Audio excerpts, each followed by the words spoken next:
제가 이제 설교할 때 인터넷으로 보시는 분들 댓글로 아멘, 아멘 이렇게 올려주시기 바랍니다. 그러면 감사하겠습니다. 실시간으로 방송을 하고 있으면은 이제 또 반응이 있으면은 또 보는 사람들도 좀 힘이 더 나는 것 같습니다.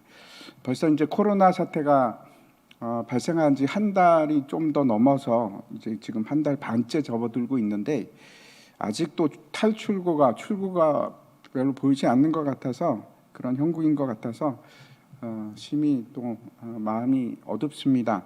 이 사태가 속히 정결될 수 있도록 우리 다 함께 기도했으면 좋겠습니다. 오늘 드디어 이제 고린도전서 16장 마지막 장인데 16장으로 들어가게 됐습니다. 그 고린도서 그 전서를 이제 쭉 돌이켜 보면 고린도전서는 사도 바울이 이제 에베소에서 이제 걱정이 돼서 고린도 교회에 여러 가지 들려오는 소식들이 너무나 마음에 쓰여서 그래서 쓴 편지입니다. 때로는 이제 그 문제들을 듣고 책망을 하기도 하고 때로는 복음을 다시 전하기도 하고 그리고 권면을 하기도 하고 그렇습니다. 분열되고 탈이 많은 이 교회에 보낸 편지인데 처음 이제 고린도 교회에 대해서 이제 분쟁에 관해서 얘기를 합니다. 그때 이제 처음 했던 우리가 기억나는 큰 구절들만 제가 몇 가지만 보려고 하는데 그 첫 번째 여러분 우리가 다 잘 아는 구절만 제가 뽑았습니다. 그 첫 번째가 1장에 보면은 잘 아시죠? 1장 18절에 보면은 십자가의 도가 멸망하는 자에게는 미련한 것이요. 잘난 체 하는 사람들에게 하는 말입니다. 구원을 받은 우리에게는 하나님의 능력이라 자신이 지혜가 있고 자신이 뭐 좀 능력이 있는 것처럼 그래서 분열이 일어납니다. 다 잘나서 분열이 일어나지 그렇지 않은 사람들끼리는 잘 분열이 일어나지 않습니다. 이 구절을 우리가 잊지 말았으면 하는데 또 중요한 그 구절을 쭉 보면은 3장에 가면 고린도 교회 교인들에게 거룩한 것을 이제 명합니다. 그러면서 이렇게 얘기합니다. 너희는 너희가 하나님의 성전인 것과 하나님의 성령이 너희 안에 계시는 것을 알지 못하느냐. 고린도 교회는 음행하는 사람들도 있었고 송사해서 뭐 서로 소송 중에 있는 사람들도 있었고 뭐 그렇습니다. 그런데 우리 몸이 지금 바로 지어져 가고 있는 하나님의 성전입니다.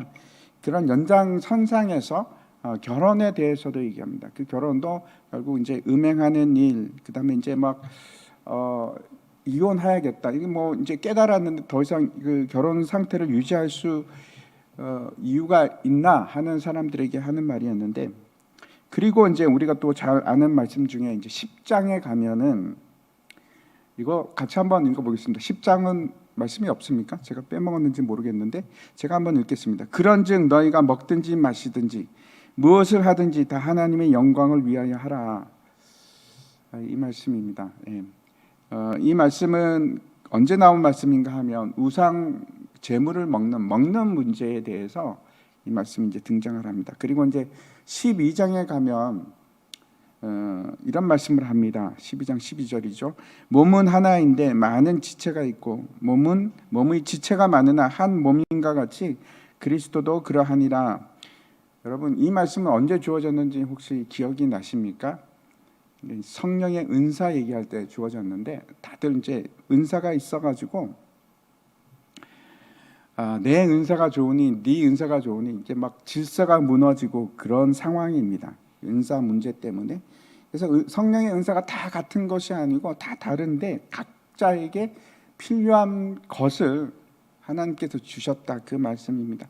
그러면서 이 말씀을 하면서 사랑은 오래 참고 사랑은 온유하고 시기하지 아니하며 그 말씀을 이제 13장 가서 하시는 겁니다.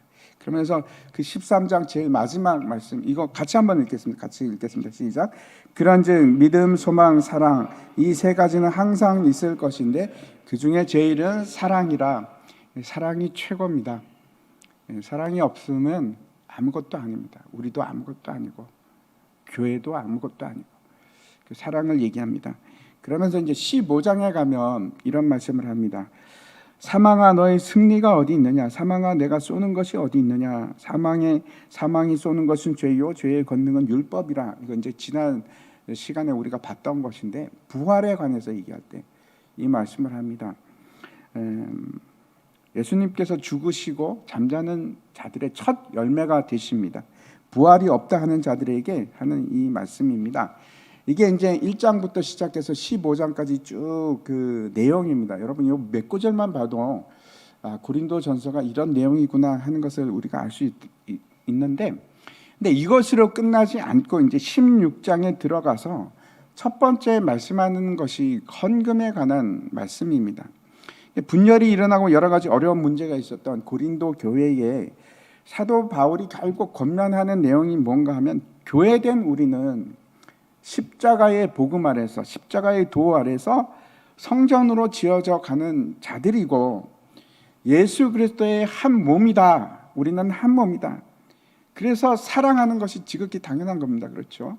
서로를 사랑하고 아껴주고, 그뿐만 아니고 우리는 그 몸의 부활을, 거룩한 몸이 되는 부활을 소망하는 자들이다 하는 내용입니다.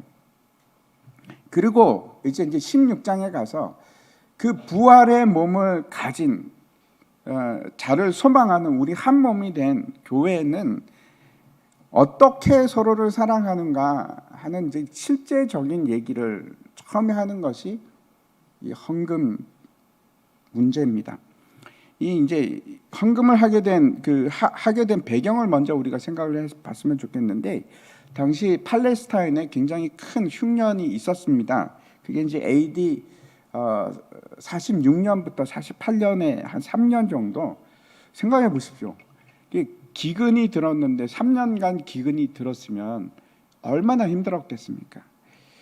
그 이야기가 이제 사도행전 11장에 기록이 되어 있는데, 그때 이제 뭐라고 하는가 하면 아가보라는 그 사람이 있었는데 그 사람이 그 예언을 합니다. 천하에 큰 흉년이 있으리라. 그때가 이제 언제인가 하면 글라우디오라는 그 로마 황제가 통치하는 그 시기였는데,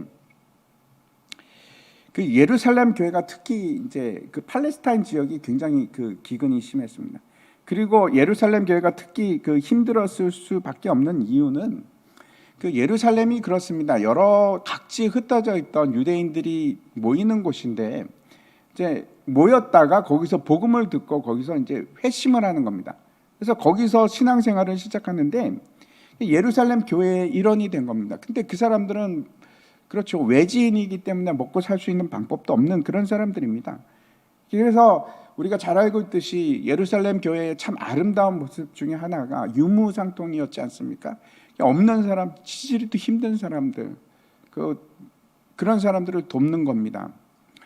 그런 일들이 있었는데, 다른 말로 바꿔서 말하면 그렇게 예루살렘 교회는 힘든 사람들이 많은 교회였습니다.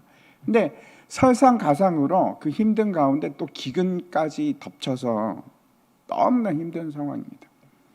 근데 그 일에 발벗고 나선 사람들 중에 한 명이 바로 사도 바울이었습니다. 사도 바울이 고린도 교회뿐만 아니고 빌립보 교회, 데살로니가 교회, 그리고 갈라디아 교회를 비롯해서 여러 교회에다가 예루살렘 교회의 어려움에 대해서 얘기를 합니다. 사도 바울이 예루살렘 교회 출신이라서 그렇습니까? 아닙니다. 사도 바울은 예루살렘 교회 출신도 아닙니다. 안디옥 교회 사람이었습니다. 그런데 왜 이렇게 열심히 이 구제 헌금을 걷는 일을 했을까요? 왜 그럴까요? 이 모여진 헌금이 얼마나 됐을까요? 잘 모르겠습니다. 근데 생각해 보십시오. 그 빌립보 교회나 뭐 고린도 교회 이렇게 막 모으긴 했는데 그 돈이, 그 재정이 예루살렘 교회의 사람들을 충분히 도울 만큼 그런 재정이 됐을까요?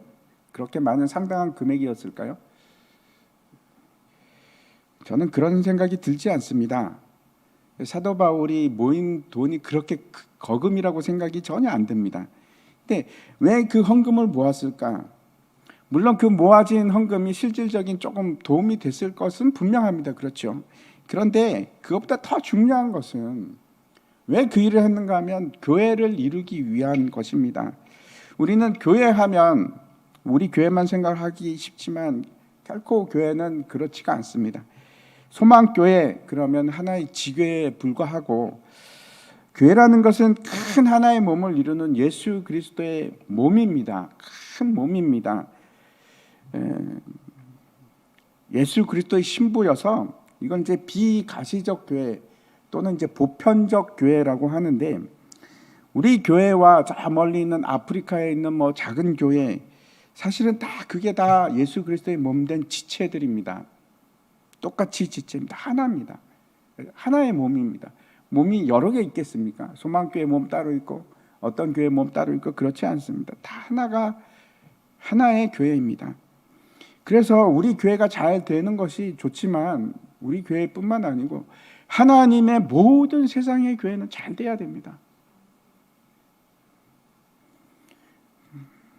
다른 교회도 잘 돼야 됩니다. 전 우주적인 교회를 우리가 꿈꾸면서 그 생각을 해야 되고, 그게 이제 보편적 교회입니다. 보편적 교회.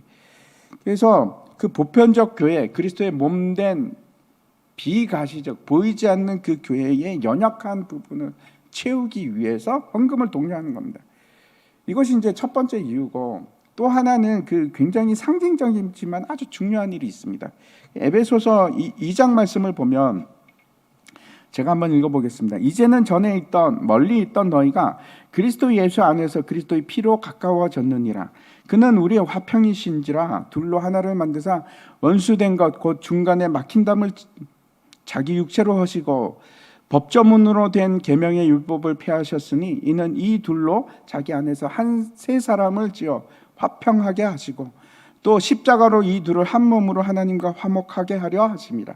원수된 것을 십자가로 소멸하시고, 이렇게 되어 있습니다. 이 말씀은 이제 사도 바울이 에베소 교회 교인들에게 하신 말씀인데, 예수 그리스도께서 유대인과 이방인 사이에 막힌 담을 하시고 그 둘을 하나가 되게 하셨습니다. 원수지간과 같았었는데 그걸 이제 선언하고 있습니다. 다시 말씀드려서 이 이방에 있는, 특별히 이제 헬라 지역에 있는 고린도 교회든지 데살로니가 교회든지 빌립보 교회든지 또 갈라디아 교회든지 그 예루살렘 교회를 돕는 것은 그 교회 교인들에게만 메시지가 되는 것이 아니고 그것을 받는 예루살렘 교회에도 너무나 큰 메시지입니다. 왜 그런가 하면 이방인이 유대인을 돕다니 어찌 이런 일이 있을 수 있을까? 세상에 그런 일도 있나? 유대인들의 생각은 이방인들은 철저하게 외인이고 뭐 심지어는 짐승과 같이 여기는 사람들입니다. 할례받지 못한 사람들, 구원 밖에 있는 사람들이었고, 이 생각이 무려 1500년 동안 유대인들을 지배했던 생각입니다. 아브라함의 자손이 아닌 자들, 자기들은 아브라함의 자손들, 그게 유대인들의 생각이고 문화입니다. 근데 그걸 예수님께서 깨부신 겁니다. 막힌 담을 허시고, 그리고 이방인들이 우리가 잘 되듯이 그 빌립보 교회 교인들이 우리만 그런 것이 아니고 예루살렘 교회도 우리의 한 지체다. 저기도 우리의 교회다. 예수 그리스도의 몸이다. 우리와 하나다. 그리고 그걸 헌금을 합니다. 그러면 예루살렘 교회 사람들이 그걸 보고 얼마나 놀랐겠습니까? 그 돈이 많고 작고가 아니고, 그게 중요한 것이 아니고, 그것으로 진짜 큰 도움이 되건 아니건 그거는 중요하지 않습니다. 생각해 보십시오. 알지도 못하는 사람이 처음, 지금 같으면 뭐 가깝지만 비행기 타면 되지만 그때는 뭐 가려고 해도 수도 없이 먼 거리에 있는 알지도 못하는 사람들이 내가 당신의 형제입니다. 그리고 돈을 보내는 겁니다. 마음이 녹아내릴 겁니다. 정말 유태인과 이방인이 하나가 되는 그걸 체험하는 겁니다. 그래서 이렇게 나눔을 하는 겁니다. 그냥 돕는다 하는 그 의미를 넘어서 우리는 하나다, 예수 그리스도의 몸이다, 그 안에 교제입니다. 이게 교제라는 것이 코이노니아라는 것은 어떤 뜻인가 하면 공통되게 함께 나눔을 가지는 것, 공유하는 겁니다. 그게 코이노니아인데, 그게 예수님이 되고 그게 대화되고 그냥 사귐 정도가 아니고 함께 나누는 거, 공동으로 취하는 겁니다. 예수 그리스도 함께 나누고 기쁨도 함께 나누고 슬픔도 함께 나누고 기도도 함께 하고 그리고 내가 가진 것도 그에게 주고 함께 나누고 그게 진짜 코이노니아입니다. 그거를 지금 현실로 눈에 목격되게 그걸 하는 일입니다. 실행에 옮기는 일입니다. 오늘 본문 1절 말씀을 함께 보도록 하겠습니다. 제가 읽겠습니다. 성도를 위하는 연보에 관하여는 내가 갈라디아 교회들에게 명한 것 같이 너희도 그렇게 하라. 성도를 위하는 연보는 이렇게 이제 시작을 하는데 이 성도가 누굴까요? 어떤 성도를 얘기할까요? 누구를 위하는 연보? 예루살렘 성도를 위한 연보겠지요. 그게 맞습니다. 예루살렘 교회의 성도를 위한 건데, 근데 저기서 예루살렘 성도를 위하는 연보라고 하지 않고 그냥 성도를 위하는 연보라고 합니다. 왜 그랬을까요? 이 성도라는 것은 특정한 지역, 특정한 상황에 있는 자들만을 얘기하는 것이 아니고 다시 말씀드려 저건 보편적 성도입니다. 보편적 교회의 성도를 얘기하는 겁니다. 그래서 예루살렘 성도의 연보뿐만 아니라 어디에 있든지 어떤 상황에 되었든지 어려움을 당하는 예수 그리스도의 몸된 지체를 그걸 포괄적으로 얘기하기 위해서 성도를 위하는 연보라고 말씀하고 있는 겁니다. 그래서 교회는 언제나 외부 지향적입니다. 우리가 고린도 교회가 얼마나 재정적으로 튼튼했는지 잘 모릅니다. 개개인의 소득이 얼마 정도 돼서 부유한 교회인지 아닌지 잘 모르겠습니다. 근데 그건 정말 중요한 일이 아닙니다. 하나도 중요하지 않습니다. 진짜 중요한 것은 그 교회가 이런 마음을 공유할 것인가, 가지고 있는 건가, 내가 그런 마음을 소유하는 건가, 그 사람들도 나의 진짜 형제 자매다라는 마음이 예수 그리스도 안에서 한 몸이다 하는 마음을 가지는가, 그겁니다. 근데 여기서 헌금이라고 하지 않고 연보라고 합니다. 여러분도 기억하실지 모르겠는데 제가 어릴 때만 해도 저는 헌금이라는 단어를 들어본 적이 없습니다. 항상 연보였습니다. 연보였는데 그게 지금 생각하면 주일학교여서 그랬는지도 모르겠고 아무튼 이제 교회에서 하는 거는 연보였지 헌금은 아니었습니다. 제가 어릴 때는. 근데 좀 커서 나중에 보니까 이게 어느새 헌금으로 다 바뀌어서 지금 연보라는 말을 안 쓰죠. 쓰지는 않습니다. 근데 연보라는 것은 어떤 의미인가 하면 여기서는 로기아라는 단어인데 연보라는 것은 어디 모아서 기여한다 그런 뜻입니다. 로기아라는 것이 연보도 똑같은 의미입니다. 그래서 이걸 던져버린다 하는 그런 의미를 가지고 있는데 연보라는 것은 그래서 헌금이 훨씬 더 큰 개념이고 연보라는 것은 어떤 특별한 목적을 가진 헌금을 얘기합니다. 뭔가 구제라든지 하는 것을 의미하기 하는 것이 더 맞습니다. 그래서 이제 여기서는 성도를 위한 연보라고 되어 있는데 제가 헌금에 대해서 잠깐 말씀을 드리면은 구약 시대부터 헌금은 이제 여러 가지 종류가 있었습니다. 근데 가장 기본이 되는 헌금은 뭔가 11조입니다. 11조 외에도 뭐 여러 가지 헌금이 있지만 가장 중요한 것이 11조입니다. 요즘 어떤 사람들은 11조는 구약의 율법이기 때문에 근거가 그 구약이기 때문에 예수 그리스도로 말미암아 율법, 특별히 성전에 관한 율법은 사라졌기 때문에 더 이상 11조를 할 필요는 없다 이렇게 얘기하는 분들이 계십니다. 근데 그렇지 않습니다. 전혀 그렇지가 않습니다. 제가 여기에 대해서 뭐 길게 말씀드릴 수는 없지만 첫 번째 이유는 뭐냐면 11조는 율법에 근거한 법이 아닙니다. 아브라함이 멜기세덱에게 11조를 드렸고 율법 훨씬 이전입니다. 아브라함이 드렸고 그리고 우리가 잘 알고 있듯이 야곱이 하나님 앞에서 베델에서 하나님을 만났을 때 11조를 서원을 합니다. 하나님께서 그러시죠. 내가 너와 함께 하겠다. 내가 너를 반드시 돌아오게 하겠다. 그 약속을 주셨을 때 야곱이 뭐라고 하냐면 내가 하나님께 11조를 드리겠나이다 라고 서원을 합니다.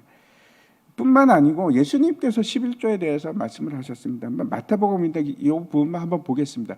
23절인데 화 있을진저 외식하는 서기관들과 바리새인들이여, 너희가 박하와 회향과 근처의 11조는 들이되 율법에 더 중한 바 정의와 긍휼과 믿음은 버렸도다. 그러나 이것도 행하고 저것도 버리지 말아야 할지니라. 이 말씀은 결국 예수님께서 내가 율법을 폐하러 온 것이 아니고 완전케 하려 함이라 하는 말씀과 다르지 않습니다. 같은 말씀입니다. 다시 말씀드려서 예수님께서 율법의 정신에 대해서 말씀하셨기에 그런 내용으로 끝나는 것이 아니고, 율법을 지키되 왜 율법을 지킬 수밖에 없는지 너희가 생각해봐라 하는 말씀입니다. 뿐만 아니고 저는 이제 실질적으로 11조가 얼마나 우리 실제 삶에 있어서도 중요한지 제가 말씀드리겠습니다. 대부분의 교회는 11조로 운영이 됩니다. 세상 어디든지 11조가 지켜지는 교회는 결코 그 교회가 망하지도 않고 재정적으로 언제나 독립이 됩니다. 세상 어디든지 그렇습니다. 근데 11조가 없는 교회는 있지만 진짜 자신들이 운영하는 교회는 하나도 없습니다. 교회라고 얘기하기가 좀 그렇습니다. 너무나 감사한 것은 한국은 교회 선교 초기부터 선교사들이 네비우스 정책을 따라서 철저하게 한국 성도들에게 11조를 가리키고 헌금을 가리켰습니다. 교회를 짓는 것도 너희들이 지어야 된다. 그게 지극히 마땅한 겁니다. 그렇게 가리켰습니다.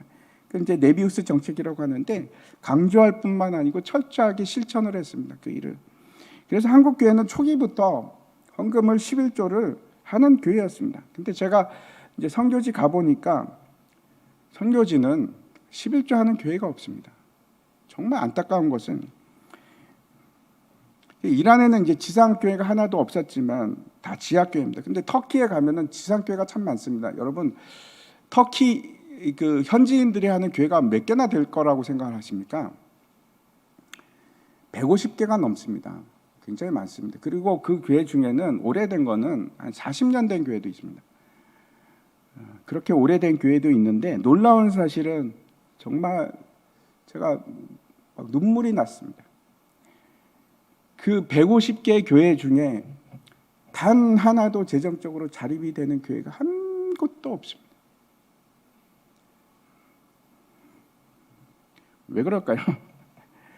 다 그 외국에서 오는 돈으로 연명하는 교회들인데 왜 그럴까요? 터키 사람들이 못 살아서 그럴까요? 아니요, 전혀 그렇지 않습니다. 11조를 안 해서 그렇습니다. 11조의 원리가 뭔가 하면 내 모든 소득의 10의 1조를, 내 모든 소득입니다.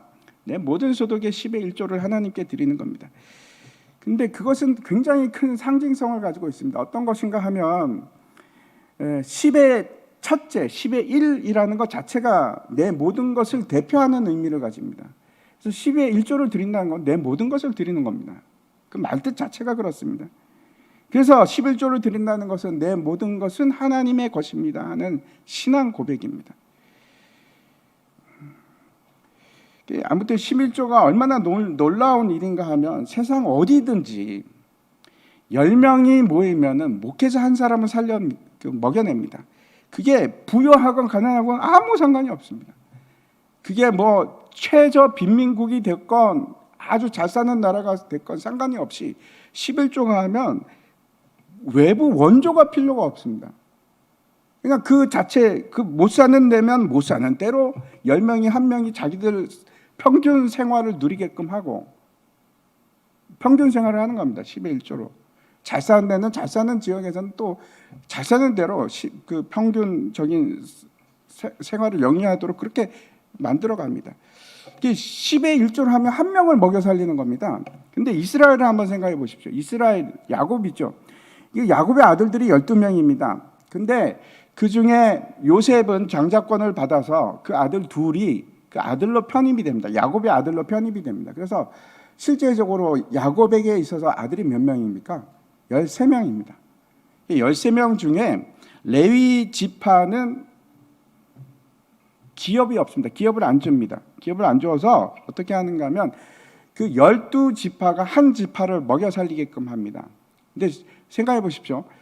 10지파만 먹여 살리면 한 지파를 먹여 살릴 수가 있습니다. 그렇죠. 똑같은. 만약에 12지파가 먹여 살리면은 평균 이상의 생활을 할 겁니다. 그런데 그 10지파가 한 지파를 먹여 살리고 나머지 남는 2지파 목을 가지고 뭘 하는가? 하나는 성전을 보수 유지를 하고 또 하나는 고아와 가부, 연약한 자, 나그네를 돕는 겁니다. 그게 11조입니다. 이게 성경적인 헌금의 원리입니다. 그래서 11조가 가능해지면 세상 어디든지 아무런 후원, 저 나라는 못 사니까 우리가 도와야지 그럴 필요가 없습니다. 11조만 되면 어디서나 교회는 건강하게 세워집니다. 교회가 독립을 이룰 수가 있습니다. 근데 놀라운 것은 대부분의 선교지 교회들이 11조나 헌금을 잘하지 않습니다. 안 합니다. 왜 안 할까요? 여러분 왜 안 한다고 생각하십니까? 선교사가 하니까. 선교사는 그 돈을 후원을 본국으로부터 받습니다. 그래서 헌금을 할 필요가 없는 겁니다. 또 선교사가 한다 그러면은 본국에서 또 돈을 보내주고 교회를 지어주고. 제가 이제 답답한 것은 교회는 지어주는 거 아닙니다. 자기들이 짓는 겁니다. 절대로 그 사람들의 교회가 될 수가 없습니다. 교회를 망가뜨리는 굉장히 훌륭한 방법이 교회를 지어주는 방법입니다. 참 안타깝습니다. 근데 이제 한국 교회에서 교회를 막 지어줍니다. 그것이 마치 하나님 나라 일을 하는 거죠. 근데 제가 선교사의 입장에서 생각하면 교회가 하나 세워질 때마다 현지 교회는 하나가 죽어갑니다. 교회는 그 성도들이 짓는 겁니다. 교회 목회자는 그 성도들이 먹여 살리는 겁니다. 교회는 그 성도들이 운영하는 겁니다. 그게 늘 가능합니다. 뭘로 가능해지는가 하면 11조로 가능해지는 겁니다. 그래서 근데 선교사가 목회를 하면 안 됩니다. 잠깐 하는 건 괜찮는데 빨리 현지인 목회자를 세워야 됩니다. 그래야지 그 교회가 살아남고 건강한 교회가 될 수가 있습니다. 11조를 하는 것은 구약의 원리일 뿐만 아니고 신약의 원리이기도 합니다. 근데 참 신기한 것은 11조는 너무나 신기한 것은 믿음이 없이는 11조를 할 수가 없습니다. 믿음의 척도라고 할 수밖에 없습니다. 그리고 11조는 신앙 고백입니다. 내 것이 아니라 하나님 것입니다 하는 신앙 고백입니다. 내가 사는 것은 하나님이 나를 입히시고 하나님이 먹이시기 때문입니다 라는 신앙 고백이 11조입니다. 그래서 여러분 11조를 하셔야 됩니다. 지극히 11조를 하는 것이 맞습니다. 이것이 이제 첫 번째 헌금을 하는 그 이유인데, 이게 한 장 넘겨주십시오. 헌금을 하는 것은 하나님의 명령입니다. 사람의 유전도 아니고 우리의 편의를 위해서 하는 것도 아니고 헌금은 하나님의 명령입니다. 그래서 하셔야 됩니다. 그 유명한 스펄전 목사님은 뭐라고 얘기했냐면 성도들에게 헌금을 가르치지 않는 목사는 직무유기다 그랬습니다. 저도 참 하기가 싫습니다. 목사님들은 다 그럴 겁니다. 헌금 얘기가 하기가 쉽지 않습니다. 혹시나 오해할까 봐. 사실 저도 이제 느닷없이 설교 이렇게 강의를 하는데 느닷없이 갑자기 헌금 얘기를 할 수가 없는데 오늘은 참 다행히 헌금 얘기가 나와서 제가 헌금 얘기를 합니다.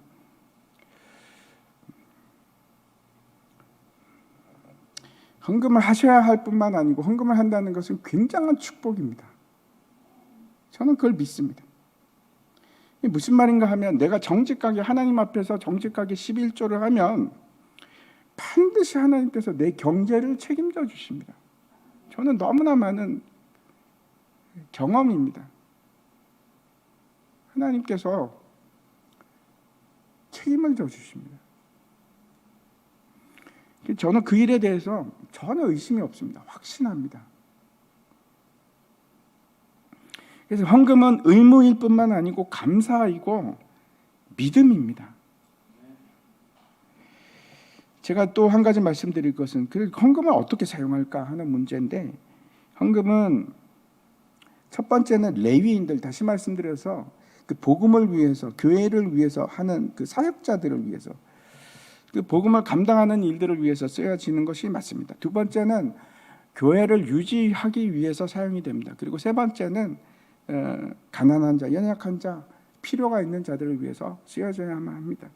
어떤 분들은 제가 좀 놀랐는데 이런 생각을 하십니다. 헌금은 우리가 냈으니까 일부는 우리를 위해서 사용해야지. 그러면 우리가 더 많이 하지 않을까? 아닙니다. 그렇지 않습니다. 헌금은 세금하고 다릅니다. 복지를 위해서 쓰는 것이 아니고 우리를 위해서 쓰지는 않습니다. 헌금은 세금처럼 걷어서 우리 복지를 위해서 쓰고 그런 용도가 전혀 아닙니다. 그래서 우리가 쓸 때도 조심해야 됩니다. 헌금을 쓸 때도 우리를 위해서 쓰고 그런 거 아닙니다. 헌금은 그런 용도가 아닙니다. 남으면 어디로 돌려야 되는가 하면 외부로 돌려야 됩니다. 외부로. 복음을 위해서, 구제를 위해서, 연약한 자를 위해서 그렇게 씁니다. 우리 내부를 위해서 쓰는 일은 없습니다. 오늘 1절에 보면 나오는 그 연보, 그래서 이 연보는 일종의 돕는 자를 위한 이 목적성 헌금인데 그 사도 바울이 하는 말이 너희도 그렇게 하라, 헌금을 하라 이렇게 합니다. 지금까지 제가 한 번도 그 헌금 하십시오 이거 제가 설교에서 한 적은 없습니다. 근데 제가 다시 한번 말씀드립니다. 헌금을 하는 것 자체가 정말로 제가 확신 있게 말씀드립니다. 우리에게 축복입니다. 왜 그게 축복인가 하면 그 헌금은 무슨 제가 얘기하는 것이 보험을 들듯이 내가 하나님 앞에 보험을 드는 그런 조건 아니면 투자를 하는 거 그거 아닙니다. 그게 아니라 헌금은 복음을 위해서 하나님 나라에 위해서 쓰임을 받는 겁니다. 그게 축복입니다. 내가 아무것도 아닌 내가 하나님 나라를 위해서 쓰임을 받는 것 자체가 축복이기 때문에 그런 겁니다. 내가 헌금을 하면 하나님께서 뭐 그 대가로 어떻게 주신다 그런 얘기를 하는 것이 전혀 아닙니다. 두 번째 보겠습니다. 두 번째 2절 말씀 같이 한번 읽겠습니다. 같이 읽을까요? 시작. 매주 첫날에 너희 각 사람이 수입에 따라 모아두어서 내가 갈 때에 연부를 하지 않게 하라.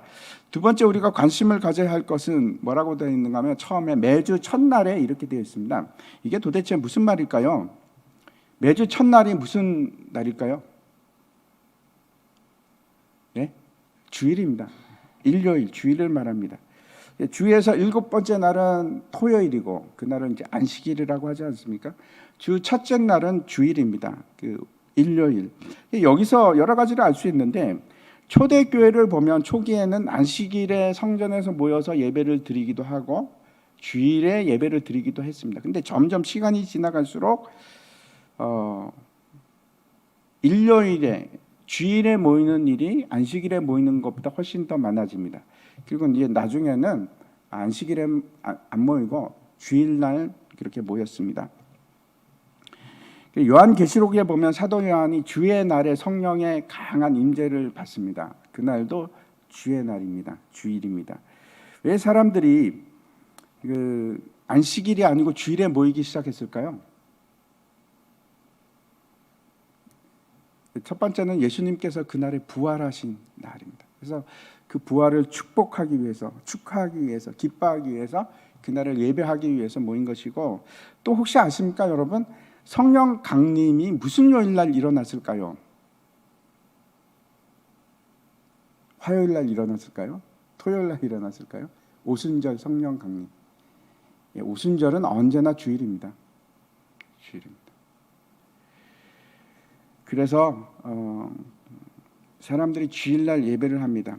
어떤 사람들은 그럽니다. 안식일날 성경에서 언제 바뀐 적이 있느냐? 안식일날 모여야지 왜 주일날 예배를 드리냐? 특별히 이제 안식교 같은 곳에서 그런 얘기를 하고 요즘에도 그런 이상한 얘기를 하는 사람들이 있는데 그렇지 않습니다. 제가 이란에 있을 때는 쉬는 날이 일요일이 아니고 금요일입니다. 거기 중동은 다 그런 건 아닌데 많은 나라들이 금요일이 쉬는 날입니다. 저희는 언제 예배를 드렸을까요? 그래도 주일날 드렸을까요? 아닙니다. 우리도 금요일날 예배를 드렸습니다. 상관이 없습니다. 한 날을 택해서 예배를 드리고 그날 온전히 하나님을 찬양하는 날로 잡으면 그날이 우리에게 주의 날입니다. 아무튼 2절 매주 첫날에 너희 각 사람이 수입에 따라 모아두어서 이렇게 얘기하는데 언제 헌금을 하라고 하는가? 주의 첫날에 하라 이렇게 지금 얘기를 합니다. 왜 이 날에 하라고 할까요? 그날에 예배를 드리기 때문에 그렇습니다. 그래서 이게 무슨 얘기인가 하면 많은 사람들이 이걸 잘 이해하지를 못하는데 헌금은 예배의 일부입니다. 헌금이 예배입니다. 헌금은 하나님께 감사하는 일이고 헌금은 하나님을 높이는 일이고 찬양하는 일입니다. 그래서 헌금 자체가 예배입니다. 하나님을 기뻐하고 즐거워하는 헌금이 그런 의미입니다. 그래서 예배는 그렇죠, 여러분. 예배는 의무이자 예배는 축복입니다. 우리가 지금 어려운 시기라서 다 떨어져서 예배를 드리지만 함께 모여서 드리는 그 예배는 정말 우리에게 축복입니다. 여러분 잘 모르시죠? 지금 여기 계신 분들은 특별히 더 모르실 수도 있는데 인터넷으로 보시는 분들 그거 오래 못 갑니다. 힘듭니다. 지나면 이게 예배인지 아닌지 제가 경험해봐서 압니다. 제가 이란에 갔을 때 그 2년 동안 예배를 못 드렸습니다. 아내하고 저하고 둘이만 예배를 드리는데 그게 얼마나 힘든지 아십니까? 함께 모여서 드리는 예배는 정말 눈물이 납니다. 그렇게 드리다가 같이 다 모여서 예배 드리는 거예요.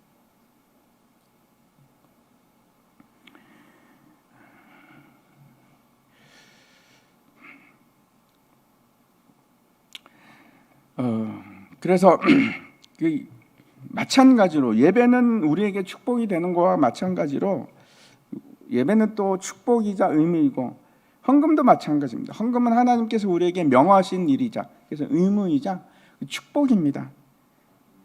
그래서 헌금은 예배의 일부입니다.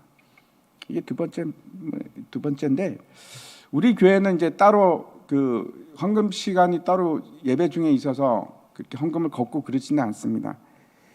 예배당 들어오기 전에 헌금을 하고 그리고 또 인터넷으로 제가 그 우리 앞에 이제 인트로 할 때 들어가 있는데 인터넷으로 하기도 하고 근데 사실은 예배 시간에 이렇게 헌금 주머니 돌리는 건 굉장히 의미가 있는 일입니다.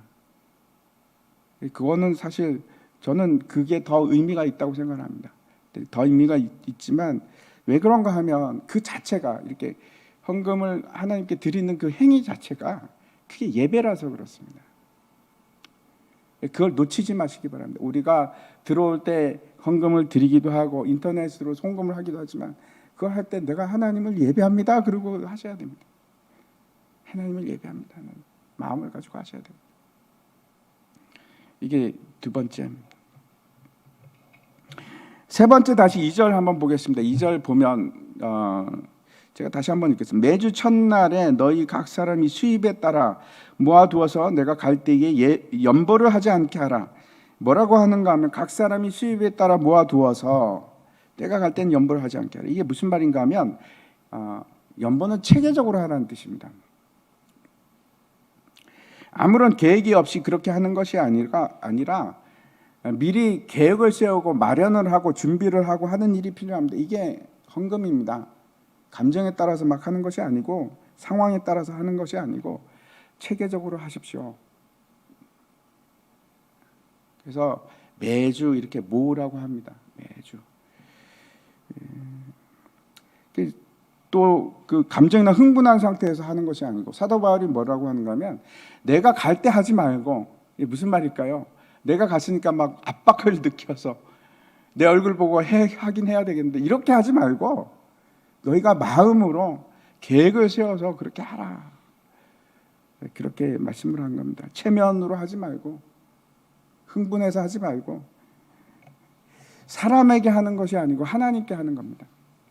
제가 이제 말씀드린 적이 있는데 제가 선교사로 나가기 전에 그 선교 후원금 마련하기 위해서 전국을 막 이제 돌아다닐 때입니다. 이제 돌아다니면서 이제 교회를 찾아가서 저는 이제 개인한테는 안 받고 계속 교회에만 요청을 했습니다. 그래서 어떤 분이 저에게 그러는 겁니다. 부산에 있는 한 교회가 엄청 선교를 많이 하니까 거기 가 보시라고 저보고.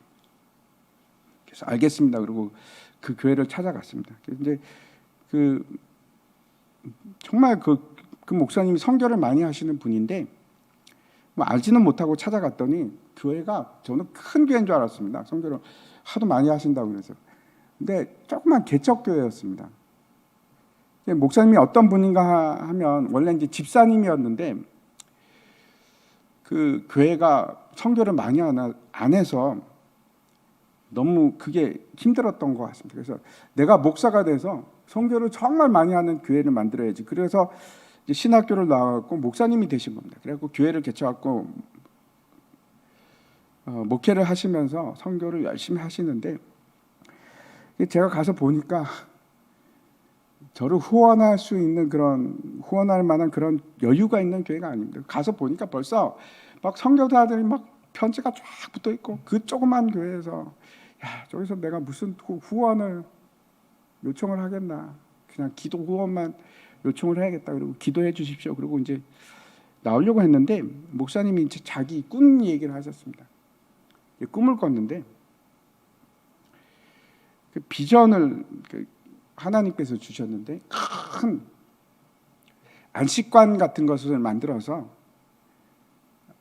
선교사들을 위해서 쉼을 줄 수 있는 큰, 그래서 그 얘기를 막 침을 튀겨가면서 지금 같으면 큰일 날 일인데 열변을 토하시면서 막 그 흥분하시면서 그 얘기를 하시는 겁니다. 그래서 이제 당신 그때 말씀이 10몇 억인가 뭐 그 돈이 하나님께서 반드시 주실 거다 확신을 가운데서 누군가를 통해서 그 돈을 주실 거다고 막 저한테 얘기를 하신 겁니다. 제가 그 꿈 얘기에 공감이 갔던 것이 아니고 그 목사님의 그 열정에 제가 너무나 공감이 갔습니다. 그래서 제가 이 목사님을 내가 좀 도와야겠다 생각을 하다가 그랬습니다. 목사님, 그런 일을 하시려면 누군가 이 오병이어처럼 시드머니를 좀 내야 될 것 같습니다. 그랬더니 아니래. 이거 하나님께서 한 방에 끝내실 거라고. 그러지 마시고 제가 시드머니를 내겠습니다. 2천만 원을 내겠습니다. 헌금하겠습니다. 후원 받으러 갔다가 제가 그런 말을 했습니다. 그랬더니 목사님 막 사용을 하다가 좋다고 그러면 받겠다고. 집으로 돌아오다가 아내한테 혼이 났습니다. 황당. 어떻게 거기다 2천만 원, 어떻게 그 돈을 어떻게 할 거냐고. 그런 헌금을 작정하면 어떡하냐. 그래서 제가 집으로 이제 와서 다시 전화를 했습니다. 목사님, 제가 아내하고 상의하지 못하고 했는데 제가 1,000만 원만 하겠습니다. 죄송합니다. 그러고 나서 그랬더니 목사님이 그렇게 하시라고. 그래서 제가 한 2년 동안 1,000만 원 헌금 갚느라고 너무나 힘들었었습니다. 선교사가 헌금을 하는데 헌금 때문에 그런 어려움을 겪지 마십시오. 그리고 막 감정에 쌓여서 그렇게 하는 거 아니고 헌금은 체계적으로 준비해서 하는 겁니다. 또 2절을 보시면은 다시 한번 보시면은 각 사람의 수입에 따라 이렇게 말씀하고 있습니다. 능력껏 하는 겁니다. 우리 무리해서 도저히 안 되는 거 그런 거 하는 거 아니고 그런 헌금을 하는 것이 아니라 형편에 따라서 수입에 따라서 많이 벌면 많이 하고 작게 벌면 작게 하고 그렇게 하는 겁니다. 한 장 넘게 개인적이고 비례적입니다. 헌금은 뭐 이게 딱 정해진 것이 아닙니다. 누가복음에 보면 과부의 두렙돈 얘기가 나오지 않습니까? 과부가 아무것도 없는데 두렙돈을 합니다. 두렙돈이 얼마나 될까요? 우리 돈으로 하면 1,000원 정도밖에 안 됩니다. 1,000원을 한 겁니다. 1,000원. 근데 예수님께서 뭐라고 하시냐면 이 과부는 자기 전 재산으로 했다 그럽니다. 당연히 풍족한 사람은 많이 하셔야 되고 없는 사람은 조금만 하시면 됩니다. 하나님이 가난해서 헌금을 하라고 하시는 이유가 전혀 아닙니다. 하나님 부족해서 하라는 것이 아닙니다. 그게 아니라 복을 주시기 위해서. 아브라함이 멜기스덱에게 11조를 했던 것은 아브라함에게 복이 되는 겁니다. 우리가 그렇게 함으로써 하나님을 신뢰하고 교회를 이루게 하기 위해서 그런 것이지. 교회를 이룬다는 것은 하나됨입니다. 하나됨. 한 몸을 이루는 것입니다. 그래서 헌금은 개인적이고 비례적입니다. 이게 무슨 일률적으로 하는 거 그런 거 없습니다. 개인에 따라 하는 겁니다. 그리고 이제 3절과 4절 말씀 한번 보도록 하겠습니다. 같이 한번 읽겠습니다. 시작. 내가 이를 때에 너희가 인정한 사람에게 편지를 주어 너희의 은혜를 예루살렘으로 가지고 가게 하리니 만일 나도 가는 것이 합당하며 그들이 나와 함께 가리라. 사도 바울이 혼자 가고자 했던 것도 아니고 또 혼자 보내려고 하는 것도 아니고 이제 나중에 보면 그렇죠. 결국 함께 갑니다. 예루살렘으로 그 헌금을 들고 같이 갑니다.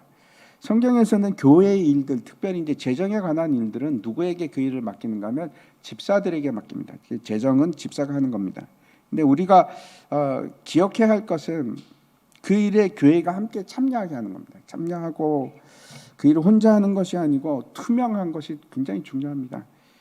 특히 재정에 있어서 중요합니다. 흔히 교회 내부에 대해서 잘 모르는 분들이 헌금 그러면은 야, 그 헌금은 목사하고 장로들이 다 그냥 알아서 다 자기들 그렇게 하는 거 아닌가? 이렇게 대부분의 일반 그 교회를 잘 모르시는 분들은 그렇게 생각하는 것 같습니다. 근데 대부분의 교회가 그렇지 않습니다. 대부분의 건전한 교회는 그렇지 않습니다. 물론 이제 목사님 혼자서 전횡하고 그런 일이 가끔 일어나죠. 잘못된 교회입니다. 잘못된 목사고. 근데 보통은 그렇지 않습니다. 사도 바울이 이 일에 극히 조심하는 것을 봅니다. 우리가 잘 알고 있듯이 사도 바울은 이 일로 여러 오해를 받습니다. 돈을 횡령했다든지 이런 얘기를 오해를 너무나 많이 듣습니다. 그래서 특히 더 조심하는 것 같습니다. 교회의 재정은 투명하게 돼야 되고 그리고 잘 사용이 되는 것이 맞습니다. 이게 이제 5번째. 오늘 우리가 헌금에 대해서 살펴봤는데 왜 하나님께서 우리에게 헌금을 요구하시는가? 왜 그렇습니까? 혹시 여러분은 여러분의 재물을, 여러분의 돈을, 여러분의 재산을 여러분 것이라고 생각을 하십니까? 내 집이고 내 차고 내 돈이고 그러면 언제나 헌금은 힘듭니다. 언제나 힘들 겁니다.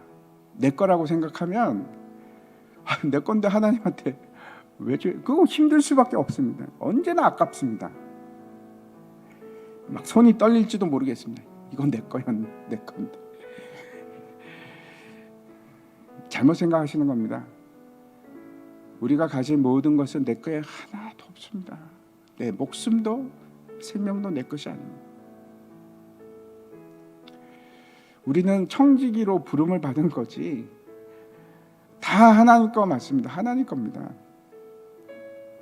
우주 만물이 다 하나님 것이고 그 고백이 헌금입니다, 여러분. 일단 내 거라는 거 포기하십시오. 그걸 요구하시는 겁니다. 하나님 왜 헌금을 우리에게 요구하시는가? 돈이 없어서 그러실까?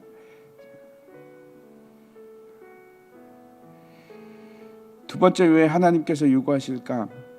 하나님을 높이고 섬기라고. 예수님께서 내 보물이 있는 곳에 내 마음도 있다 그러십니다. 그러면서 계속해서 무슨 말씀을 하십니까? 예수님께서 사람이 두 주인을 섬길 수 없나니 혹 하나님을 섬기거나 혹 재물을 섬기거나 둘 중에 하나만 섬기지 둘 다 절대로 섬길 수 없다. 그렇게 얘기하셨습니다. 두 번째 헌금을 요구하시는 것은 하나님께서 나를 섬겨달라고, 그걸 요구하시는 겁니다. 그래서 예배입니다. 헌금은 예배입니다. 그걸 보여드리는 겁니다. 그래서 흔히 많은 사람들이 그렇게 얘기합니다. 호주머니가 회개야 진짜 회개다. 일리가 있다고 생각합니다.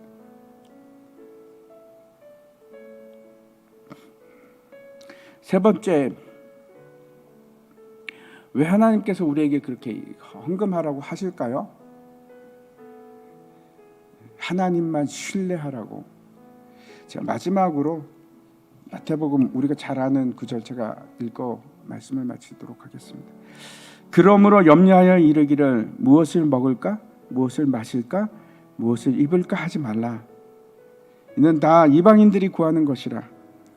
너희 하늘 아버지께서 이 모든 것이 너에게 있어야 할 줄을 아시느니라. 너희는 먼저 그의 나라와 그의 의를 구하라. 그리하면 이 모든 것을 너에게 더하시리라. 그러므로 내일 일을 위하여 염려하지 말라.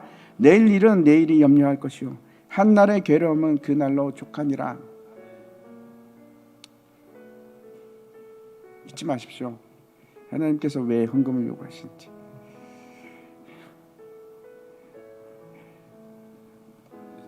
온 우주 만물의 통치자가 소유가 하나님 것이라는 걸 인정하라는 겁니다.